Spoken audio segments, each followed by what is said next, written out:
Salut tout le monde, c'est Niels. Aujourd'hui, petite vidéo sur le dépouillement personnel. Dans un article précédent, nous avions vu que l'ego est une simple accumulation de mémoires, de croyances et d'impressions qui forment une image mentale de la personne que l'on croit être. Pourtant, la personne que l'on croit être est juste construite autour d'une histoire. C'est une histoire que l'on se raconte et à laquelle on croit éperdument. Mais notre histoire personnelle est une illusion. C'est une illusion car elle repose sur les bagages de notre passé.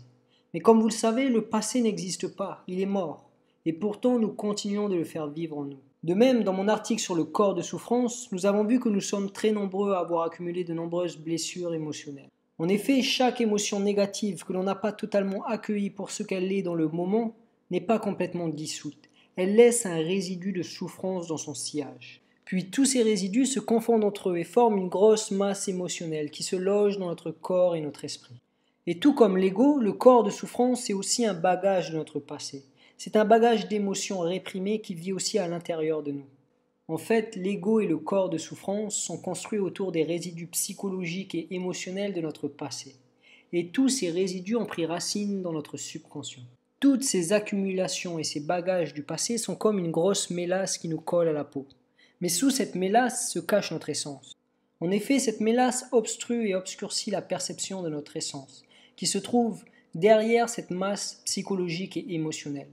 C'est comme un voile qui altère notre vision de la réalité.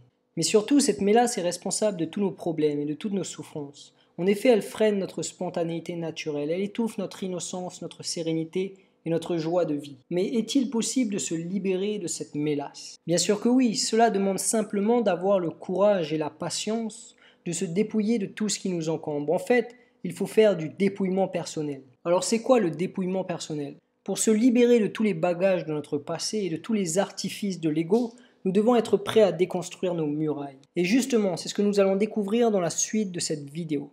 Donc voilà les différentes étapes pour s'engager dans la voie du dépouillement personnel. Premièrement, retrouver la simplicité de l'être. Deuxièmement, être prêt à mourir. Troisièmement, pouvoir laisser le disque tourner. Et quatrièmement, ne pas résister. Alors on commence avec la première étape, retrouver la simplicité de l'être. Alors pour se dépouiller, nous devons tout d'abord être prêts à lâcher les pensées et à retrouver la simplicité de l'être. Car toutes les choses qui obstruent la perception de notre essence ne sont que des créations du mental. En effet, les attentes, les craintes, les jugements et les croyances n'existent pas dans l'être. Il n'y a que le mental pour s'inquiéter ou se faire du mal. Et je suis convaincu que nous avons développé une relation avec le mental qui est complètement en dehors de sa fonction originelle. Sa véritable fonction est de jouer le rôle d'intermédiaire entre notre essence et le monde de la forme. C'est pourquoi le mental devrait simplement communiquer dans le cas d'une information importante, qu'elle soit d'ordre pratique ou provenant de l'intuition. Et le reste du temps, il devrait être silencieux et permettre à l'être de savourer l'instant présent. Car en vérité, ce n'est jamais le mental qui savoure la vie, c'est l'être. En fait, le mental ne savoure rien du tout. C'est juste un intermédiaire, c'est un instrument, c'est une clé à molette. Et pour en faire notre meilleur allié, nous devons en avoir les commandes, car sinon, il peut vite devenir notre pire ennemi. Et je sais ce que je dis, pendant plusieurs années, mon mental a été mon pire ennemi.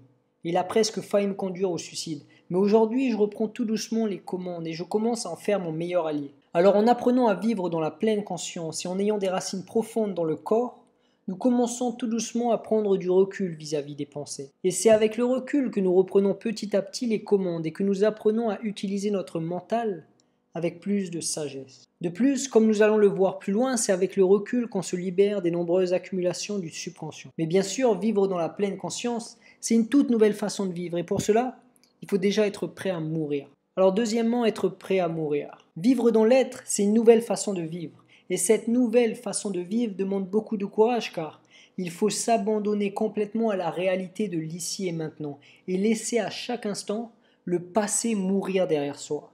En faisant cela, nous accueillons chaque nouvel instant avec un esprit neuf et vierge. Et cela peut être très déstabilisant au début car l'ego va opposer une résistance énorme. Il va faire beaucoup de bruit. Il y a une métaphore de Krishnamurti que j'aime beaucoup. Comme il le disait, la vie c'est comme un fleuve. Elle est en perpétuel mouvement. Mais la majorité des humains ont creusé une mare sur le bord du fleuve. Et cette petite mare d'eau stagnante fait référence à tous les bagages du passé auxquels on s'accroche. Pourtant, vivre pleinement, c'est être capable de se laisser porter par le grand fleuve de la vie et d'accepter de laisser mourir le passé derrière soi sans jamais le retenir. C'est pourquoi réapprendre à vivre dans le moment présent est une véritable mort. Mais c'est une belle mort parce que c'est la mort de toutes les illusions. C'est la mort de la personne que l'on croit être. D'ailleurs, cela explique pourquoi il y a si peu d'êtres éveillés sur Terre. Trop peu de gens ont le courage de s'abandonner à la vie et de laisser leurs croyances et leur attachement mourir. En fait, vivre dans la pleine conscience, c'est comme un plongeon dans le vide. Et c'est depuis ce vide que le trop-plein va naturellement commencer à remonter à la surface.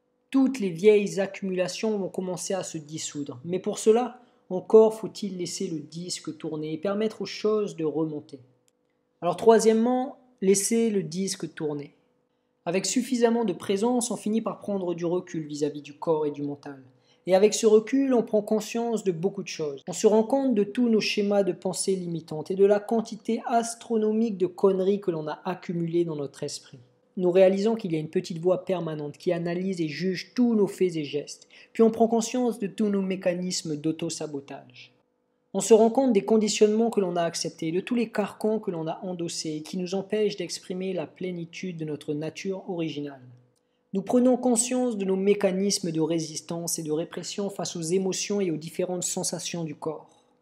Puis on s'aperçoit que tous ces conditionnements sont comme un disque qui tourne, c'est une programmation. Et après on réalise que c'est parce qu'on est trop identifié à cette programmation qu'on finit toujours par se perdre dans le mouvement du disque. Mais pour se libérer des nombreuses accumulations du subconscient, nous devons trouver suffisamment de recul et permettre au disque de tourner sans aucune intervention de notre part. En fait, le phénomène de l'ego est un processus que l'on crée et que l'on maintient en vie à tout instant. Osho illustre cela en expliquant que c'est comme pédaler à vélo. Tant que l'on pédale, le vélo avance. Si l'on arrête de pédaler, le vélo s'arrête. Il peut continuer un peu grâce à son élan, mais dès que l'on arrête de pédaler, le vélo s'arrête progressivement. Et pour l'ego, c'est pareil. C'est parce qu'on lui donne de l'énergie qu'il se maintient en vie.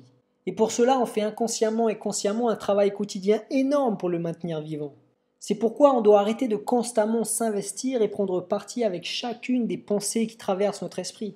On devrait juste accepter et accueillir les petites choses qui se produisent en nous.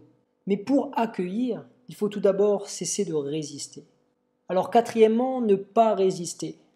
La pleine conscience, c'est comme un feu intérieur qui brûle tout ce que l'on croit être. C'est le lance-flamme qui brûle toutes les scories. Comme nous venons de le voir avec la métaphore du vélo, lorsqu'on aborde la vie dans la pleine conscience, nous devenons comme un canal ouvert. Tout remonte. Bien sûr, cela suscite beaucoup d'angoisse et de peur. On se retrouve tout à coup confronté à toutes nos plus grandes peurs et à nos plus grands démons. En réalité, on fait face à tout ce qui nous habite et bien sûr, cela suscite énormément de résistance de la part de l'ego. Mais le seul moyen de se dépouiller de tout ce qui nous encombre, c'est de ne pas résister. Et je sais que c'est très facile à dire, et qu'en réalité, il est très difficile de lâcher les résistances. Mais c'est le seul moyen. Ce n'est pas avec le mental qu'on se libère de nos entraves, mais avec l'accueil. Nous devons permettre au corps d'être tel qu'il est. Peu importe l'émotion, il faut l'accueillir, et donc ne pas interpréter ou juger ce qui se produit en nous. Il faut juste observer. Et voilà, c'est déjà la fin de cette vidéo. J'espère qu'elle vous a plu, j'espère que ça va pouvoir vous inspirer et vous accompagner au cours de votre propre processus de dépouillement personnel. En tout cas, personnellement, ça fait plusieurs années que je suis dans cette démarche de découverte intérieure et de pleine conscience. Et c'est pourquoi, à travers Pensée Naturelle, je partage chaque semaine des articles et des vidéos sur le sujet. Alors si vous voulez progresser avec moi et découvrir comment trouver plus de tranquillité et de maîtrise intérieure, je vous invite vraiment à me suivre et aussi à télécharger le petit guide gratuit qui est disponible sur mon site internet. Je vais mettre un lien dans la description juste en dessous. J'ai écrit un petit guide gratuit. C'est un très bon moyen de débuter. Ça va vous aider à trouver plus de tranquillité, plus de maîtrise intérieure. Ça vous aidera à développer une meilleure relation avec votre corps, votre mental et vos émotions. Et donc voilà, je vous souhaite une bonne journée. Je vous dis à la semaine prochaine pour une nouvelle vidéo. Allez, à bientôt.